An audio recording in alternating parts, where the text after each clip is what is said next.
right, thank you. So we have had a few questions, and if you have any more, please go ahead and put those in the chat. One question was, how did the coalition in coming up with some of these neighborhood plans get collaboration from city officials? One comment was that seems so atypical. So how were you able to get city reps convinced to join in some of that? So this is Evelyn, and Ms. Jackson or any of the CPC, feel free to join in, but we haven't gotten any of these plans officially endorsed yet. The only plan that's in the works is in the Floral Farms neighborhood. And in terms of city collaboration, the extent of it really is what you heard tonight, that there is a time being devoted to this effort. There is buy-in at the city level that approaching this issue at the neighborhood level works. So by no means do we have full endorsements, but I think the stars are aligning in terms of this making sense for neighborhoods and for the city. Pierre, and you can jump in on this as well, but my understanding in the years that I've been working with the neighborhood plans is when a neighborhood has a self-driven plan, then they can then approach the city staff to help them walk it through in order to get it passed by council as an authorized plan. Is that correct?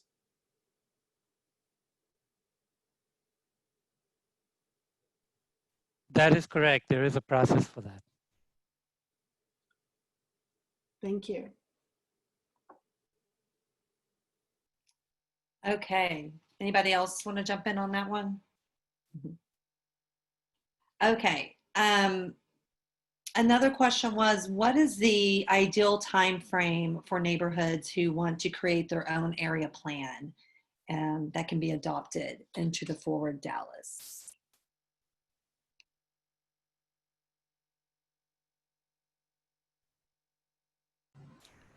This is Pierre. There is actually no time like the present. So usually the best reason for doing a plan and the best timing for doing a plan is if there is a specific issue or a set of issues that a neighborhood wants to deal with. With regard to the Forward Dallas plan, as I mentioned, the primary focus of Forward Dallas is on land use and land use issues. And so, as I mentioned in my presentation, if there's a neighborhood that is wrestling with a zoning or a land use issue, as I think I've heard as a sort of a recurring theme so far in the conversation, then it makes sense for that neighborhood to begin to work on defining what it needs, what it wants to see happen in that neighborhood. And as we work through the comprehensive land use plan, as we identify these issues across the city, we do intend to recommend for action by the city a list of proactive actions, whether they be authorized hearings to change zoning, or whether they be code amendments that address some fundamental issue in the city code.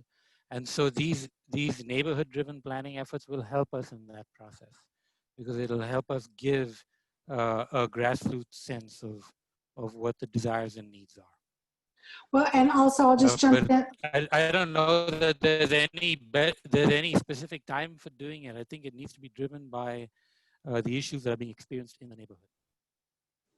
But I'll give you an example. Both Casa View and the bottom are great examples of neighborhood plans that got adopted. And now when there are issues that come up, first of all, developers are looking and using those plans in terms of the decisions that they're making, because they know what the neighborhood wants. So I think that's really important. Even if they're not adopted, it's really important to let developers know that this is what we want for our neighborhood, so that when zoning cases come into us, even if it's not a formally adopted plan, we, the commission, know what it is that you want.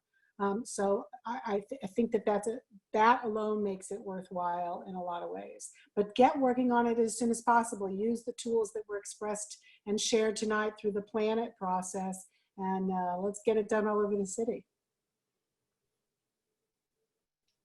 Okay, great. Thank you. And I also put in the comments the form where if you are interested in working with the coalition and developing your neighborhood plan, to please fill out that form in addition to the sign-in form, please. Okay, so we do have a question directed to Bonnie and her comments. Some clarification, Bonnie, on what you meant by watching out for zoning when it comes to multifamily housing. And so I think there might be some clarification that people would like. The specific area that they were looking at putting this multifamily dwelling has already got a huge multifamily complex there. It's also right at, if you're familiar, it's at Bruton and St. Augustine, which is one of the highest crime rates in the city. I would like to see us clean that up before we bring another multifamily housing unit into that area. We don't need to add to the problem. And that's been an issue for an ongoing problem for quite some time. I've been talking about it for a long time. I think I'm still on the Channel 11 promo for the piece that they did. And no, multifamily homes do not mean crime, not at all. But if you've already got crime in an area, why would you put another multifamily dwelling there to feed it, fix it? Then we'll talk about building something there. I've lived here for a long time. Rents in Dallas are ridiculously high. Wages in Dallas are ridiculously low. It has to change. We have got to make this an equitable city. Okay, thank you, Bonnie. And I believe that's all the questions that we have coming down. So unless there's anything else that people would like to say in closing, that's all I have. It is one more just came on. Oh, okay. From Cynthia White. Okay, so Cynthia asks, what happens when you work with the developer on zoning and then the developer puts in a different project from the one he promised to the neighborhood? Can't imagine somebody doing that. I can tell you from a plan commission perspective, when the developer asks for special zoning, so there's two kinds of zoning. One is called planned development districts, and that's like customized zoning. They just do whatever they want on there. Doesn't mean they get what they want, but they can ask for whatever they want. And then the other is what's called straight zoning, and that's when it's already within the restrictions that the city has designated. So when they go for straight zoning, then the way that the neighborhood can work with the developer is to require a good neighbor agreement. And that's outside of the city plan commission, it's outside of city council, but it's the things that they want. And then if the developer doesn't do that, then they can sue. And if they don't have the resources to be able to do that, they can certainly make it very clear to the council and to the plan commission and to the press that here's our good neighbor agreement, and that developer didn't do it, and they're not honest people. On a planned development district, you work very closely with your plan commissioner and your council person to make sure that what you want is in there and what's fair. So I'll give you an example of something in my district very quickly. The neighborhood, there was a school that wanted to expand, and the neighborhood was really leery about having high schoolers in their neighborhood. And now the school is paying for private security for that neighborhood for 10 years. So that was part of their agreement, and now they have to do it. So those are things that you can do when a developer, those are the two tools really that you have. Not to mention code enforcement, of course. If I might add something, this is Pierre. I think earlier in one of the previous presentations, there was an emphasis on how important it is to pay attention to zoning and not so much on the pretty picture or the specific site plan that a developer shows you. Because regardless, I think this is true of zoning in most places, probably all over the world, that zoning doesn't deliver you a very specific product. It allows a whole range of options. And this is usually true across all zoning districts, even single family I'm sorry, neighborhoods. I actually accidentally muted you. Wait, why are we on Zoom? I don't know. All right, can you hear me? I can. Can you hear me? Shall I proceed? I screwed up. Yes, I'm sorry. I'm not sure what happened there. Shall I proceed? Yes, please. Yeah. So I guess I'll Oh give a. dear. Maybe you mute everyone again. I think you should be fine now. I've muted the issue. All right. So I'll give a shortened version of that answer.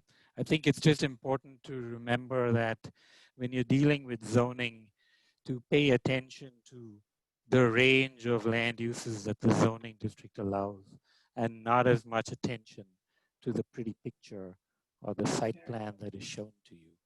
Because most zoning districts allow a range of possibilities. And it is within the right of the developer or the owner, once they get the zoning approved, to change their mind and do something else that's allowed within that zoning. So I think it's really important, as I think was being stressed in the previous presentation, that everybody educate themselves about the zoning in the land on which their property exists, as well as the zoning around them, and to be aware of what is possible around it. Okay, thank you for that. And we're a little bit over, but we did have one more question. And it kind of intersects with our topic on Shingle Mountain and then also changing zoning. But one resident, it's mostly residential, there's houses there, but there is some industrial research zoning, and they have permitted basically semi trucks to just pile up on this one residential road as it attempts to enter the business. There is an entrance into the business from the highway, but for whatever reason, these semis want to idle on this residential road. So is there anything that these residents can do up until they can get that zoning change? And apparently it's well known as a residential area and a neighborhood, but this is happening. Well, Pierre, you can talk about code enforcement and the role of that in zoning. But Right. I'd say while you're going, in addition to going through the regular, the channels of code enforcement and making sure, I would also stay very active again with your council person and all of the commissioners that they have appointed for every aspect, art, parks, write all of them. Get everybody in that district upset, frankly. But then I'll let Pierre talk about how code works with zoning. The specific issue that you talked about does not really have a direct relationship to zoning. It clearly does have a relationship to when you have trucks running on particular streets. It usually has something to do with the land uses nearby. So I think beyond that, I think this issue is something that, in terms of trying to address it, probably involves getting hold of somebody in our transportation department that's responsible for the operation of our streets, so that they can advise on any particular actions that can be taken to reduce that problem. Of course, the traditional way to do that is to register a complaint with 311 and then follow up with your council member, so that you can make sure that the issue gets directly addressed. Of course, talking directly to your council member can often help, because they can often make sure that your issue gets sent to the right channels. But I know that this issue would be primarily addressed by our transportation department. And I would suggest that you get in touch with them.